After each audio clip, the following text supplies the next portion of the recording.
빌레몬서는 전도자 바울이 로마 감옥에서 제자이면서 동역자인 빌레몬에게 보낸 개인적인 서신입니다. 성경에 개인 이름으로 수신인이 개인으로 되어 있는 성경가 몇 건 되지 않습니다. 그 가운데 오늘 이 빌레몬서는 재물을 훔쳐 도망쳐 나온 노예인 오네시모를 주인인 빌레몬에게 돌려보내면서 그를 용서하고 선처해 줄 것을 부탁하는 내용입니다. 당시 풍습으로 범죄나 도망친 노예는 죽음을 피할 수 없습니다. 그런데도 원래 주인에게 돌려보내면서 그를 종이 아니라 형제로 가까이 둘 자라, 가까이 두라고 그렇게 말합니다. 짧은 개인적인 편지이지만은 하나님 아버지의 한없는 용서와 은혜의 복음을 깊이 느끼게 하는 서신입니다. 그래서 사도 바울의 4권의 옥중 서신의 마지막인 이 빌레몬서를 3번에 걸쳐서 설교하려고 합니다. 이 서신을 통해서 우리에게 주시는 하나님의 음성은 무엇일까요? 그건 이런 겁니다. 누구라도 예수 그리스도의 복음으로 완전 복음화되면 이런 모습이다. 이걸 말씀하고 계십니다. 여러분, 내가 아마 궁금할 거예요. 우리가 복음 그러고 복음화 그러는데 만약 내가 개인 복음화가 된다면은 내 모습은 어떤 모습으로 평상시에 나타날까? 그걸 오늘 빌레몬서에 나오는 3사람을 통해서 차근차근 볼 겁니다. 그래서 오늘은 첫 번째로 바울을 통해서 완전 복음화된 모습은 이렇다 하는 것을 찾으려고 합니다. 다시 말해 하나님은 전도자 바울과 제자인 빌레몬 그리고 감옥에서 만난 도망친 노예였다가 제자가 된 오네시모를 통해서 완전 복음으로 인생 편집, 설계에 디자인된 삶의 모습은 이런 거라고 우리에게 말씀하고 계십니다. 여러분, 내가 이 3사람을 통해서 우리 자신이 완전 복음화된 인생으로 응답받도록 해야겠습니다. 오늘은 전도자 바울이 보여주는 완전 복음화된 인생 모습을 배워야 합니다. 한마디로 바울은 그리스도의 복음으로 인생 전체를 누린 전도자였습니다. 바울에게는 복음이 그의 전부였습니다. 골로새서 3장 11절, 빌립보서 1장 20절, 21절에 보면은 살든지 죽든지 내 몸에서 그리스도가 존귀되게 하기를 원한다 그랬습니다. 빌립보서 3장에는 뭐라 그랬습니까? 다른 건 다 배설물로 여긴다 그랬어요. 그리스도 한 분이 나의 전부가 되도록 달려간다고 했습니다. 한마디로 바울은 복음이 그의 전부였습니다. 오직 복음 전도 하나의 생이 메인자였습니다. 바울은 어디에 있든지 항상 자기는 그리스도 안에 있는 자로 살았습니다. 감옥에 있으면서도 내게 능력 주시는 자 안에서 내가 모든 걸 할 수 있다. 여러분, 내가 어디에 있든지 누구 안에 있습니까? 그리스도 예수 안에 있는 자인 줄 믿습니다.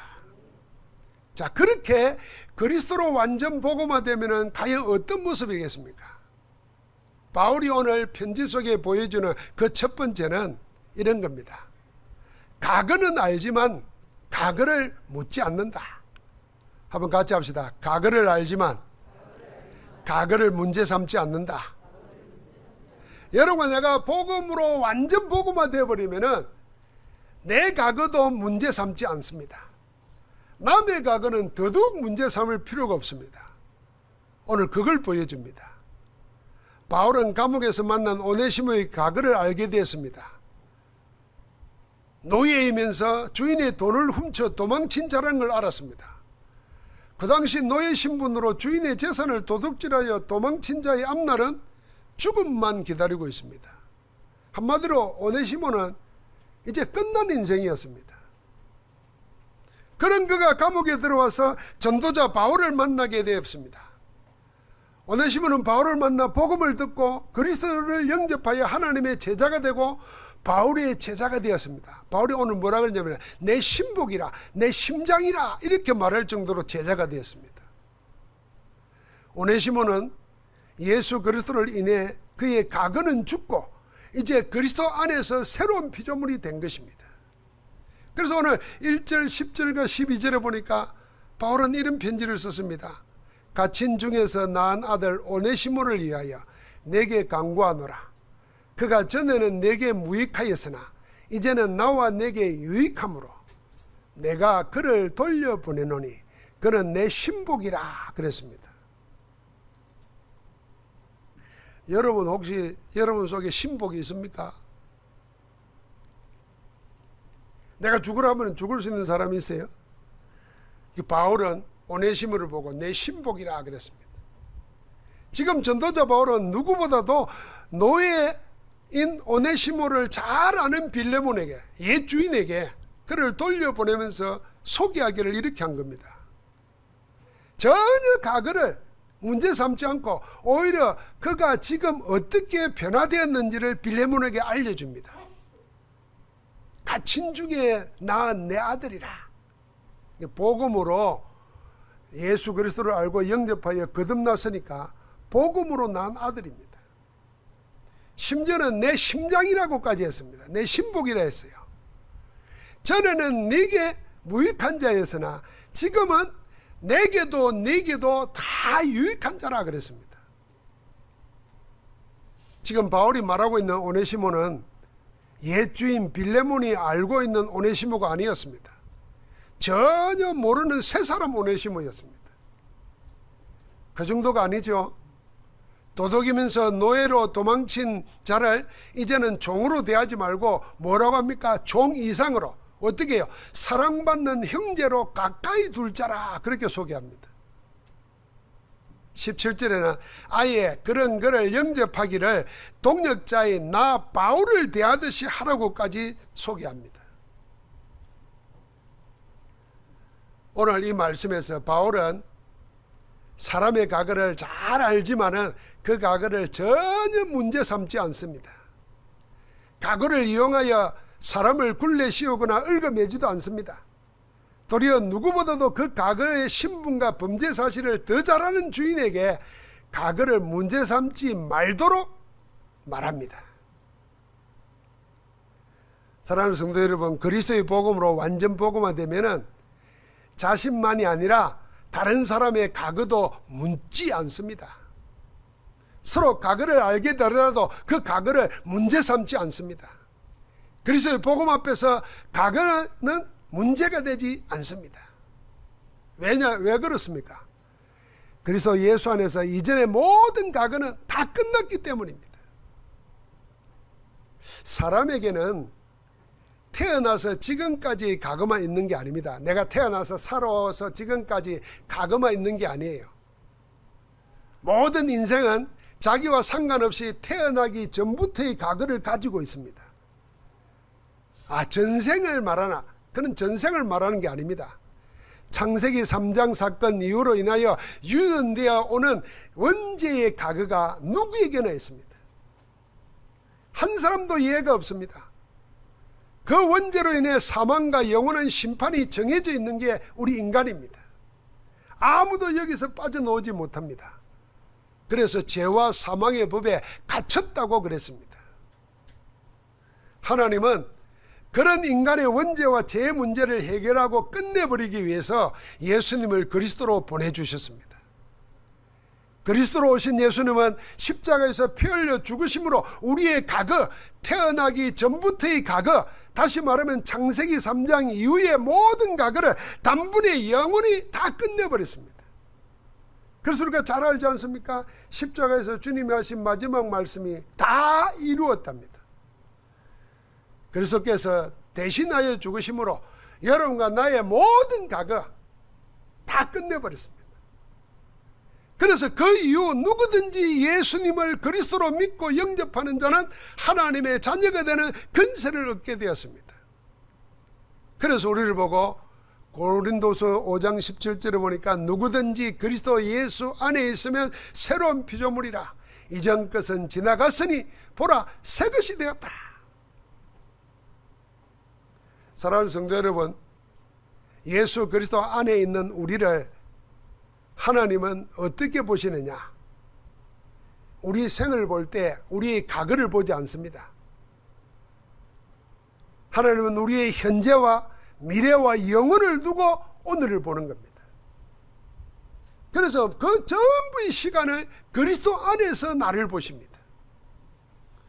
그래서 하나님은 우리의 과거를 묻지도 않고 문제 삼지도 않습니다. 그런데 문제는 하나님은 문제 삼지 않는데 내가 내 과거를 문제 삼습니다. 늘 자기 과거에 묶여가지고 지금 그리스도로 인해서 내게 와 있는 신분, 권세, 배경, 하늘 보좌의 축복을 누리지 못합니다. 시공간 초월하는 능력을 누리지 못합니다. 237 빛의 역사를 놓치고 맙니다. 왜요? 그리스도로 다 끝내버린 과거에 발목 잡혀가지고. 하나님은 우리의 과거를 묻지도 않고 문제 삼지도 않습니다. 하나님의 사람들 또한 마찬가지입니다. 여러분, 그 대표적인 인물 중에 요셉을 한번 보십시오. 요셉이 총리가 되고 나서 과거에 자기를 누명 씌워서 감옥으로 보낸 보디발 아내를 문제 삼지 않았습니다. 자신의 도움을 받아서 풀려난 장관이 2년 동안 자기를 잊고 있어도 섭섭해하지 않았습니다. 나중에는 어떻습니까? 자기를 노예로 판 형들을 만났어도 과거사를 일체 언급도 하지 않습니다. 문제 삼지도 않습니다. 오히려 뭐라 그럽니까? 하나님이 우리를 구원하시려고 나를 먼저 보냈다고 하나님을 이야기합니다. 평생토록 도망다닌 다윗이 자기를 괴롭히고 도망다니게 한 이 사울왕이 죽었다는 소식을 듣고 대성통곡을 하면서 웁니다. 여러분과 나 같으면 평생 우리를 쫓아다니고 죽이려고 하고 젊은 시절을 환난당하게 만든 사람이 죽었다 그러면 기분 좋겠어요? 억울해서 눈물이 나겠어요? 아마 기분 좋아서 춤을 추든지 하나님이 역시 보응하시는구나 하나님께 감사할지 모릅니다. 그런데 다윗은 울었어요. 왜 울었을까? 과거를 다 문제 삼지 않는 겁니다. 하나님이 기름 부은 세운 종인데 영적 문제를 몰라가지고 귀신에게 사로잡혀서 저렇게 고통당하다가 저렇게 죽다니 안타까워한 것입니다. 사랑하는 성도 여러분, 하나님의 언약의 사람들은 모두 이렇게 하나님이 그리하셨던 것처럼 과거를 문제 삼지 않았습니다. 오히려 과거의 모든 일은 하나님의 언약을 이루는 하나님의 방법이었다는 것을 신앙 고백했습니다. 그러나 원수마귀 사탄은 다릅니다. 사단은 하나님도 문제 삼지 않는 과거를 가지고 문제 삼고 트집을 잡습니다. 그리스도께서 다 끝내버리시고 묻지 않는 과거를 기억나게 해서 늘 죄책감과 죄의식에 시달리게 만듭니다.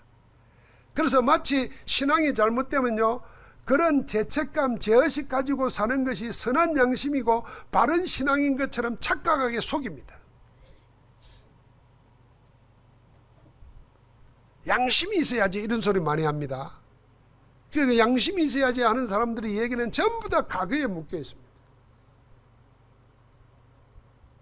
사단이 그걸 신앙인 것처럼 속인다는 거예요.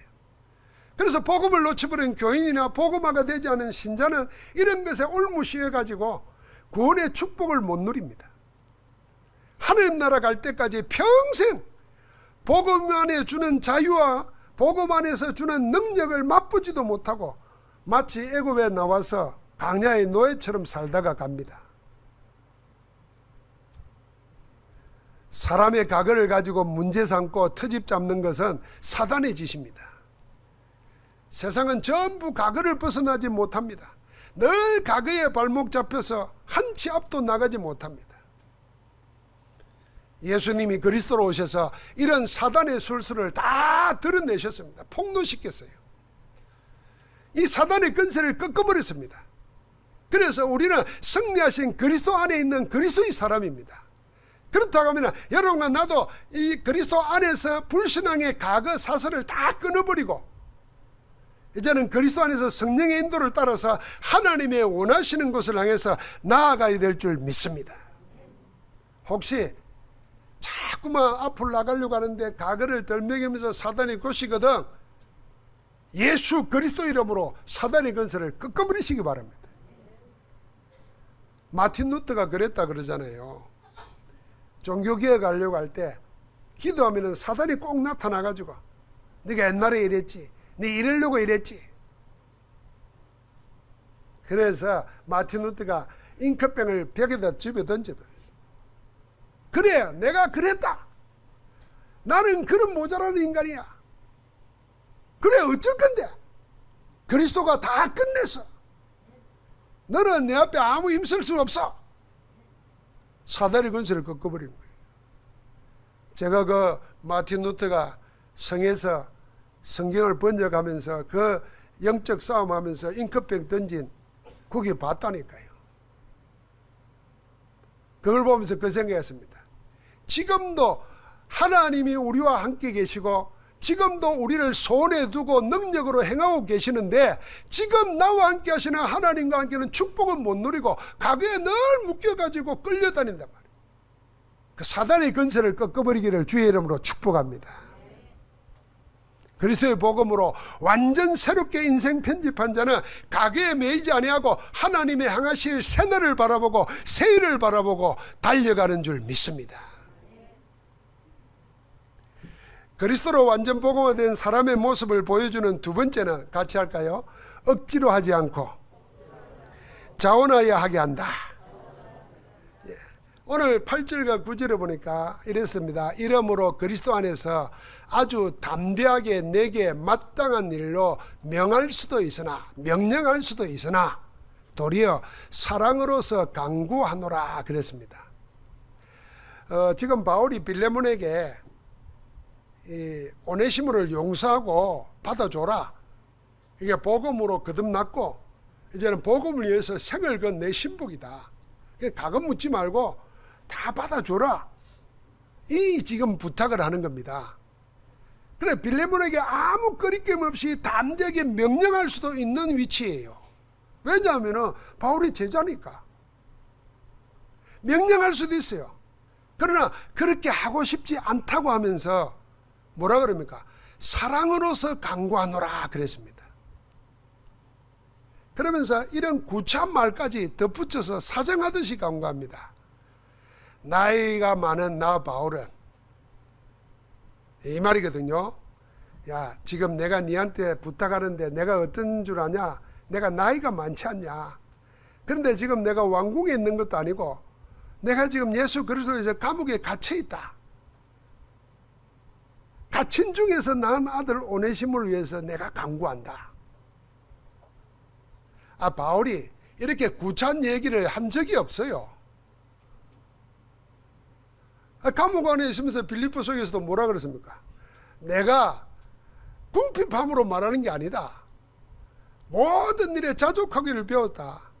풍부와 궁핍에도 배부른가 배고픈데 처할 줄은 일체의 비결을 배웠다. 내게 능력 주시면서 내가 모든 걸 할 수 있다. 주든지 않은데 관계없지만 줌으로 너희가 복되다. 이렇게 말했는데 지금은 내가 나이가 많은 내가 가치가 있는 가운데 이렇게 말한다. 사랑으로 강구하는 나이 많은 나 바울을 좀 생각해달라 예결하듯이 합니다. 왜 전도자 바울은 명령할 수 있는 위치인데도 왜 이렇게 할까요? 그게 13절과 14절에 바울의 심정이 나옵니다. 같이 한번 읽어보겠습니다. 그를 내게 머물러 있게 하여 내 복음을 위하여 갇힌 중에서 내 대신 나를 섬기게 하고자 하나 다만 내 성낙이 없이는 아무것도 하기를 원하지 아니하노니 이는 너의 선한 일이 억지같이 되지 아니하고 자의로 되게 하려 함이니라. 이 바른 성경에는 더 실감나게 이렇게 번역했습니다. 이는 너로 선한 일을 억지로 하지 않고 자원해서 하게 하려는 것이다. 사랑하는 성도 여러분, 복음으로 완전 편집된 인생은 자기 유익보다도 남의 유익을 더 생각하고 자기 자존심보다도 남의 명예를 더 존중합니다. 복음이신 그리스도가 그리 하셨기 때문입니다. 빌립보서 2장 5절부터 8절에 보면 그리스도는 하나님과 동등하신 분입니다.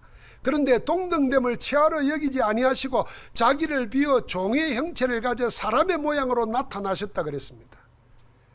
사람과 같이 돼서 사람의 모양으로 나타날 뿐 아니라 자기를 낮추고 죽기까지 복종했다 그랬습니다. 주님은 자기 위치나 유익을 생각하지 아니하고 하나님과 하나님의 뜻을 먼저 더 생각했습니다. 그래서 복음으로 완전 편집한 인생은 이런 그리스도의 모습을 따라갈 수밖에 없습니다. 전도자 바울은 마땅히 명령하듯이 당당히 요구할 수 있는 일까지도 그 사람이 억지로 하는 것이 되지 않고 선한 일을 자원해서 기쁨으로 하는 일이 되도록 상대방 입장을 생각하면서 강구하는 것입니다.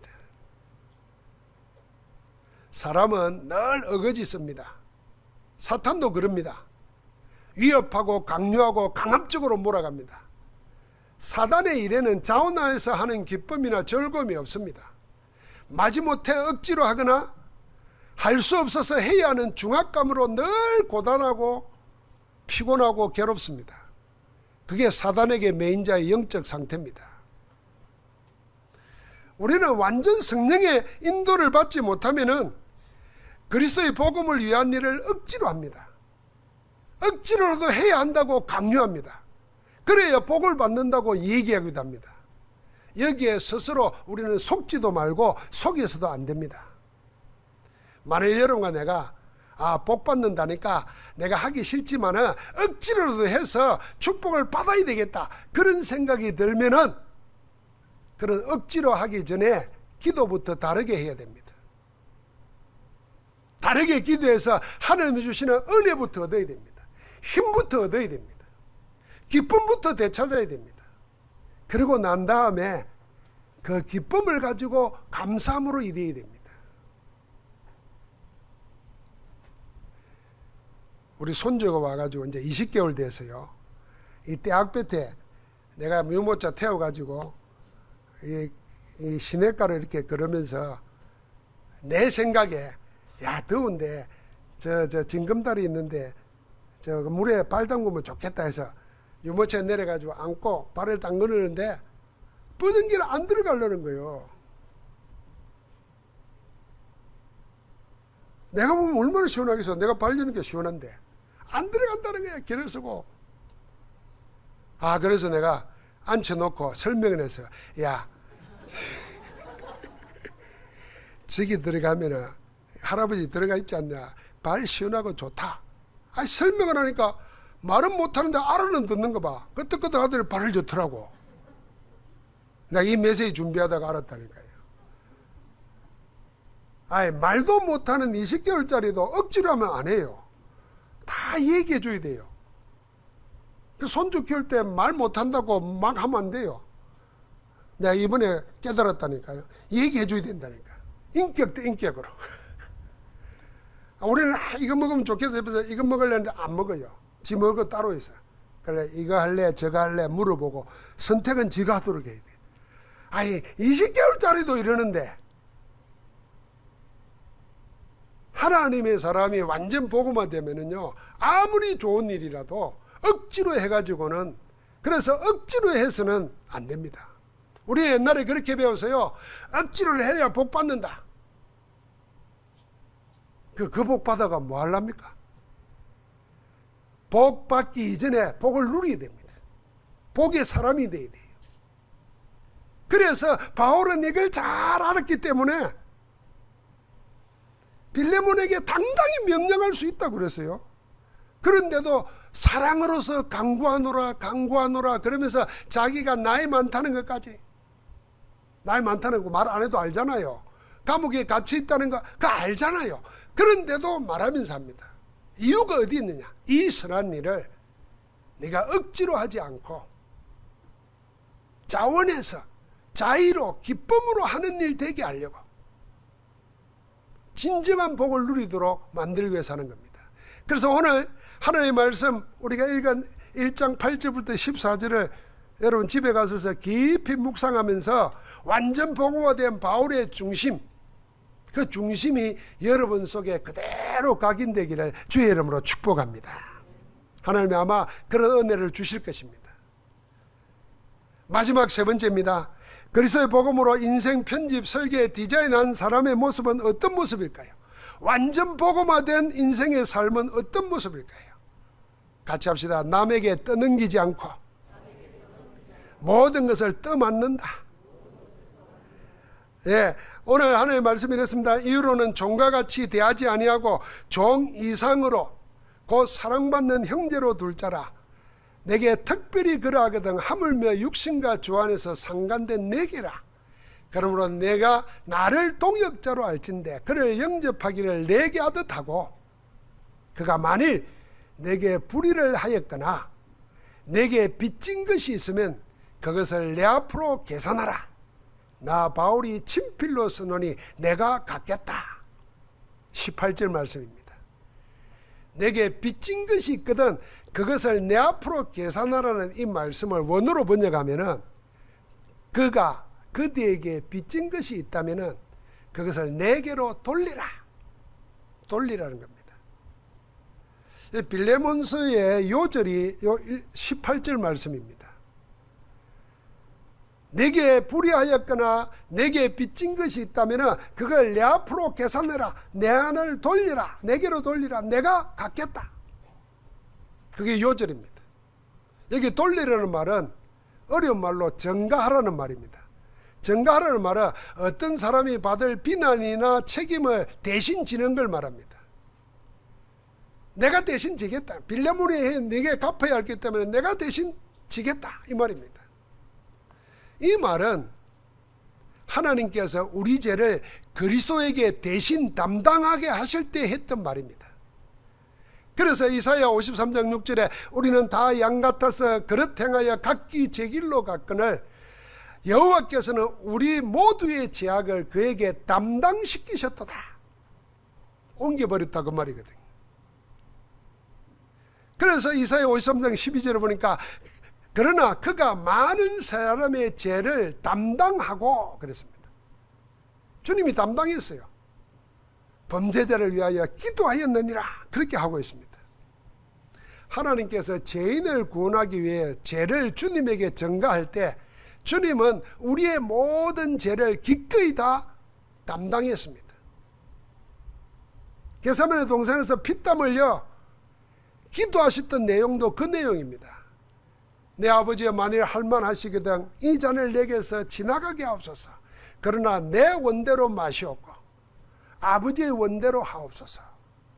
하나님의 뜻은 우리의 모든 죄를 그리스도께서 다 담당하여 그 죄값으로 십자가에 피 흘려 죽는 겁니다.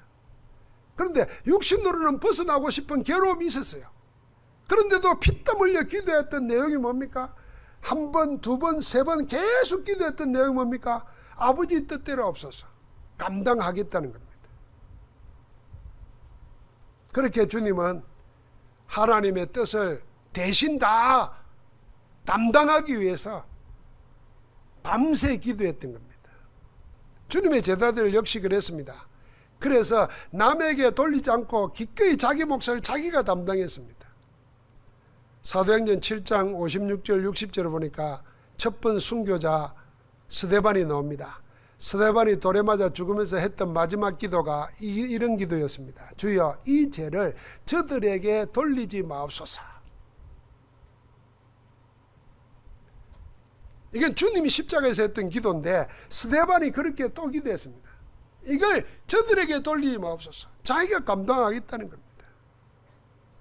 전도자 바울도 지금 감옥 안에서 하나님께서 그리스도에게 다 담당하게 하셨던 그 일을 그대로 이어받고 있습니다. 그가 만일 내게 불의했거나 빚진 것이 있으면 내게로 다 돌리라. 내가 다 감당하겠다. 내가 친필로 보정한다. 그러면서 친필로 써서 말했습니다.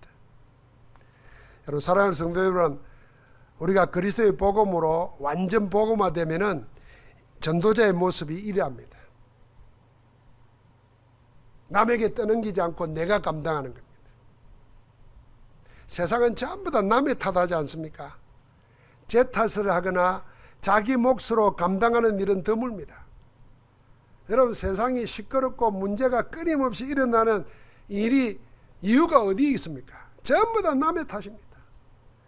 야당은 여당 탓, 여당은 야당 탓, 남자는 여자 탓, 여자는 남자 탓, 어른들은 아이들 탓, 아이들은 어른들 탓. 교회 안에서마저도 그러고 있으니까 복음의 역사가 안 일어나는 것입니다. 그래서 완전 복음화된 바울이 오늘 능히 할 수 있는데도 사정하고 강구하고 그러면서 자기가 감옥에 갇혀 있으면서도 뭐라 그럽니까? 내가 다 감당하겠다는 거예요. 그러면서 더 재밌는 말은 뒤에 합니다. 너도 나한테 빚진 거 있지 않느냐? 이렇게 말까지 덧붙여가면서 합니다. 내가 다 감당하겠다는 겁니다.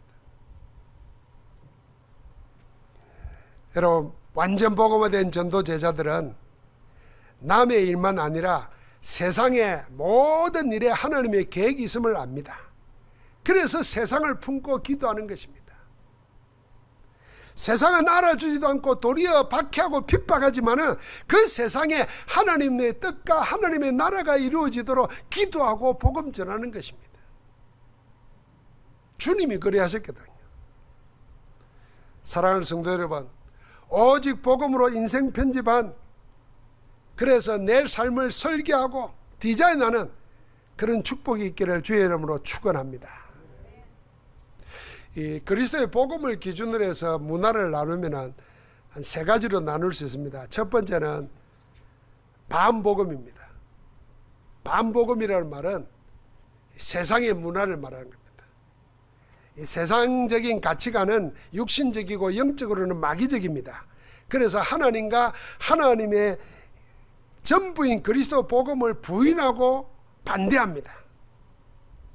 그래서 반복음, 안티크라이스트는 구별하기가 어렵지 않습니다. 두 번째 하나의 문화는 뭐냐면은 비복음입니다. 비복음을 난 가스플 그렇게도 할 수 있겠지만 almost 가스플입니다. 거의 그리스도처럼 보이는데, 그 복음처럼 보이는데 복음이 아니라. 문제는 이 비복음입니다. 온전한 복음이 아닙니다. 거의 복음과 똑같이 보이는 유사복음은 복음이 아닙니다. 비슷하게 보이나 실상은 복음을 희석시키는 겁니다.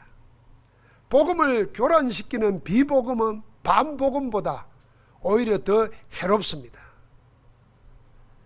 하나님의 말씀보다 사람의 지혜나 경험을 더 강조합니다. 비복음입니다. 그게 인본주의잖아요. 여러분과 내가 하나님의 말씀을 사모하고 말씀을 통해서 내 인생을 살아야겠다는 것보다도 자꾸 성공한 사람들 말, 그런 말을 더 붙잡고 살면 그게 반복음은 아니지만 비복음입니다. 영어로 말하면 거의 복음이지만 복음 아닙니다. 하나님의 말씀을 말하면서도 그리스도 외에 다른 것, 인간의 체험을 더 강조하면 그거 역시 비복음입니다. 뭐 복음 아닌 걸 다른 거 하나 체험해 놓고는 그걸 그리스도보다도 더 강조합니다. 신비주의거든요. 복음을 말하면서도 인간의 행위나 삶을 더 강조합니다. 여러분, 이 복음 전도자들이 이런 말에 속아 넘어가면 안 됩니다. 그래, 복음되게 하려면 삶을 바르게 살아야지 이럽니다. 맞는 말 같지만은 삶을 바르게 산다고 복음이 복음되는 거 아닙니다. 여러분과 내 인격과 상관은 관계없이 복음은 복음입니다. 그래서 내 인격에 내가 묶이면 안 돼요. 다른 사람의 삶에 내가 묶이면 안 돼요. 복음을 복음으로 말해야 되는 거예요. 율법주의입니다. 이런 것 외에도 복음처럼 보이는 비복음은 교회 안에 수도 없이 스며들어와 있습니다. 그래서 어떤 사람은 교회 안에 들어온 심리학, 교회 안에 들어온 엔터테인먼트, 교회 안에 들어온 매니지먼트 이런 데 대해서 비판하는 책들도 썼어요. 복음보다는 세상적인 가치관에 다 들어가지고 그걸 복음으로 알고 막 붙잡고 산다니까요. 그래서 전도자 바울은 교회와 성도를 혼란케 하는, 그래서 결국은 복음 떠나게 만들고, 이런 사람이 또 복음을 떠나면 복음에 더 적극적으로 반대합니다. 그래서 갈라디아서 1장 6절 9절에 뭐라 그랬습니까? 다른 복음은 없다고 선언했습니다. 오직 그리스도의 복음 외에 다른 복음을 전하면 하늘의 천사들도 저주를 받을 것이라고 그랬습니다.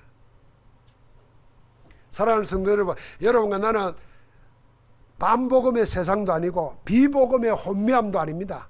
우리는 분명합니다. 우리는 오직 예수 그리스도, 오직 하나님 나라, 오직 성령 충만 138의 복음입니다. 할렐루야. 오직 그리스도 한 분, 오직 복음 하나로 충분한 완전 복음의 사람으로 우리가 서야 될 줄 믿습니다. 오늘 전도자 바울을 통해서 완전 복음화되면은 이렇다 하는 첫 번째를 붙잡았습니다.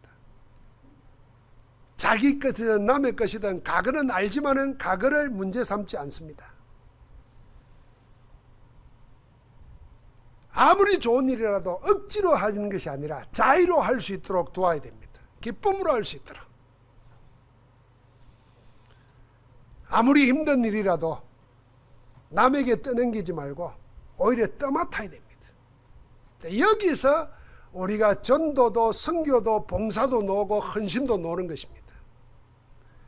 오늘 완전 복음화된 바울의 모습을 통해서 언약의 메시지를 붙잡고 24 집중 기도하다가 완전 복음화의 축복을 여러분이 누리시기를, 여러분이 정인으로 서기를 주의 이름으로 축원합니다. 하나님 감사합니다. 복음은 완전한 것이고 복음 하나로 충분한 것인데 우리는 늘 불충분하고 우리는 늘 온전하지 못해서 흔들리고 넘어집니다. 이제 그리스도의 완전한 복음으로 완전 복음화된 축복의 정인으로 서도록 저희에게 은혜를 내려 주옵소서. 말씀 붙잡고 24 기도하는 가운데 하나님이 되게 하시는 응답을 누리는 정인으로 서게 하옵소서. 그리스도 예수 이름으로 기도하옵나이다. 아멘.